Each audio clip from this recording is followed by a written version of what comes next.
নমস্কার সবাইকে। মিথির পাঠশালা ইউটিউব চ্যানেলে সবাইকে অনেক অনেক স্বাগত। আজকে নিবেদন ষষ্ঠীপদ চট্টোপাধ্যায়ের একটি ভৌতিক গল্প কাঞ্চনকন্যা। তবে আজকে গল্প শুরু করার আগে আমার চ্যানেলে যারা নতুন তারা চ্যানেলটিকে অবশ্যই সাবস্ক্রাইব করে ভিডিওগুলিকে লাইক করে দেবেন।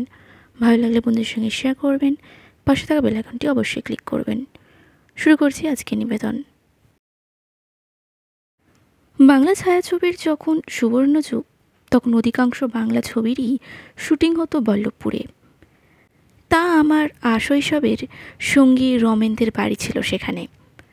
ওই আমাকে ওদের গ্রামের একজনের মারফত জানিয়েছিল, যদি নাম করা সব সিনেমা আর্টিস্টদের দেখতে চাস তো শিগগিরই আমাদের এখানে চলে আয়। প্রায় 10-12 দিন ধরে একটানা একটি ছবির শুটিং হবে এখানে। তখন আমার বয়স 14 বছর, স্কুলে পড়ি। কাজেই লাফিয়ে উঠলাম এই খবর শুনে। অনেক কষ্টে বাড়িতে রাজি করিয়ে এক সকালে হাওড়া ময়দানে এসে চেপে বসলাম মার্টিন কোম্পানি ট্রেনে। ছোটবেলায় এই ট্রেনে চাপার আনন্দ যে কী ছিল তা কাউকে বলে বোঝানো যাবে না।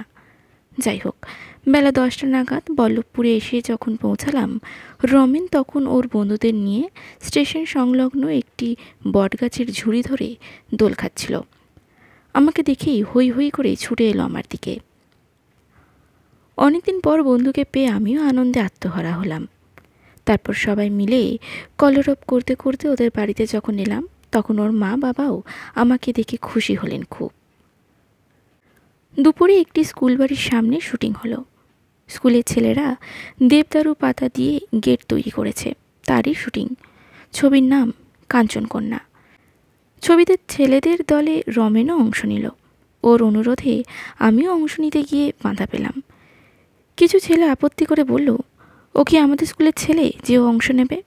ওকে নিলে আমাদেরও সবাইকে নিতে হবে, তা না হলে ওকেও বাদ দেওয়া হোক। মনটা আমার খুবই খারাপ হয়ে গেল। ভেবেছিলাম ওদের দলে থাকলে নিজের মুখটা বড় পর্দায় বেশ বড় আকারে দেখতে পাবো আমি। আমার আত্মীয় স্বজন বন্ধু বান্ধবদের কাছে কত কদর হবে আমার। তার জায়গায় চোখে আমার জল এসে গেল। এই নিয়েই তো রমেনের মাথা গরম। আমাকে বাদ দেওয়ার কথা শুনে অন্য ছেলেদের সঙ্গে হাতাহাতি লাগিয়ে দিল সে। এই ছবির পরিচালক ও ক্যামেরাম্যান দুজনেই খুব ভালো মানুষ।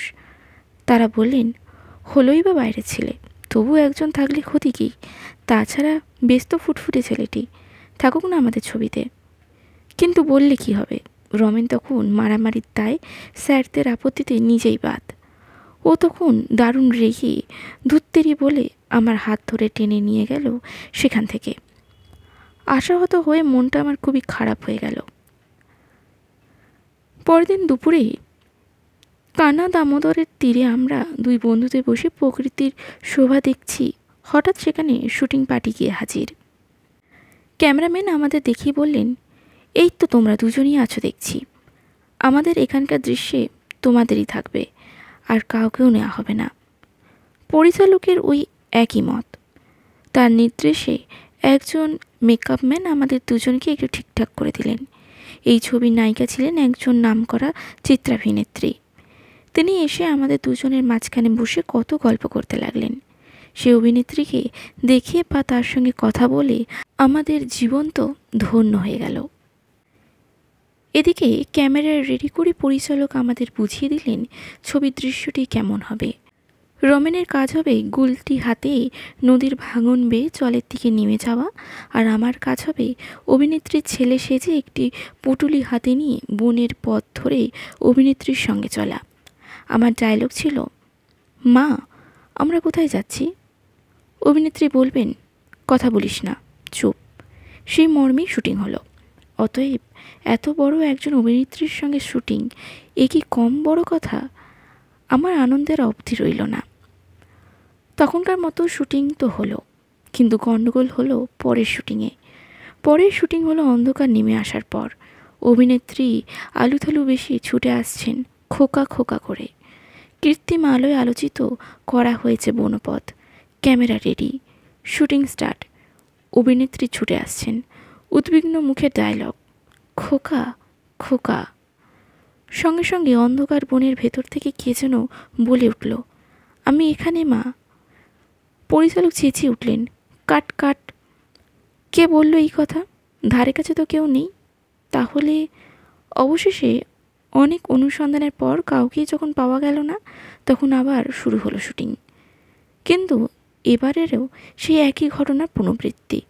ক্যামেরাম্যান ও পরিচালক মাথায় হাত দিয়ে বসে পড়লেন। কিছুক্ষণ পর ফের শুটিং শুরু হতেই এক বিস্ময়কর ব্যাপার। অভিনেত্রী খোকা খোকা বলে ছুটে আসতেই দেখা গেল যেন মাটি ফুঁড়ে ফুটফুটে একটি শিশু উঠে এসে মা আমি এখানে মা বলে পিছু নিল।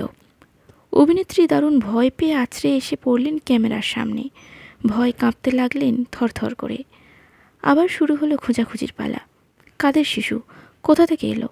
কিন্তু না, কারোর অস্তিত্বও পাওয়া গেল না সেখানে। ক্যামেরাম্যান কিছুক্ষণ ক্যামেরার চোখ রেখে একসময় বললেন, এখানে আর শুটিং করা সম্ভব নয়। অভিনেত্রী বললেন, সম্ভব হলেও আমি আর রাজি নই ওই দৃশ্যে অভিনয় করতে। পরিচালক গম্ভীর মুখে বললেন, ব্যাপারটা কি হচ্ছে বলো তো? ক্যামেরাম্যান ইশারায় ডাকলেন পরিচালককে। তারপর ক্যামেরায় চোখ রাখতেই বললেন। পরিচালক ক্যামেরায় চোখ দিয়েই দেখতে পেলেন অগ্নিদগ্ধা এক ভয়ঙ্কর নারী মূর্তি একটি মৃত শিশুকে বুকে নিয়ে অগ্নিদৃষ্টিতে তাকিয়ে আছে ক্যামেরার দিকে। সেই দৃশ্য দেখেই জ্ঞান হারালেন তিনি। শুটিং বন্ধ হলো। অনেকদিন পরে পরিচালক সৎবিতত ফিরলেন। উনি তার অভিজ্ঞতার কথা বলতেই অভিনেত্রীও বললেন, এই একই দৃশ্য তিনিও দেখে খুব ভয় পেয়েছিলেন। অতএব নীরবে প্রস্থান। পরের দিন সকাল হতেই শুটিং পার্টি বিদায় নিল গ্রাম থেকে। এই অলৌকিক এবং অবাস্তব ঘটনার কথা ছড়িয়ে পড়ল লোকের মুখে মুখে। সবাই দিনের আলোয় চারিদিক তোলপাড় করেও এই রহস্যের কোনো কিনারা করতে পারল না। আমিও 2-1 দিনের মধ্যেই ফিরে এলাম বাড়িতে। ব্যর্থতার কারণে মনটা দারুণভাবে আচ্ছন্ন হয়ে রইল কয়েকটা দিন। সেই ছবি আজও অসমাপ্ত রয়ে গেল পরিচালকের আকস্মিক মৃত্যুতে। তবু সেদিনের সেই ঘটনার কথা মনে হলে আজও আমার ভয় বুক কেঁপে ওঠে। যদিও ক্যামেরায় চোখ রেখে ওই ভয়ঙ্কর দৃশ্যটা দেখার মতো দুর্ভাগ্য আমার হয়নি। আজকের গল্পটি কেমন লাগলো কমেন্টে অবশ্যই জানাবেন। ভালো লাগলে লাইক করবেন, বন্ধুদের সঙ্গে শেয়ার করবেন এবং পাশে থাকা বেল আইকনটি অবশ্যই ক্লিক করবেন। নমস্কার।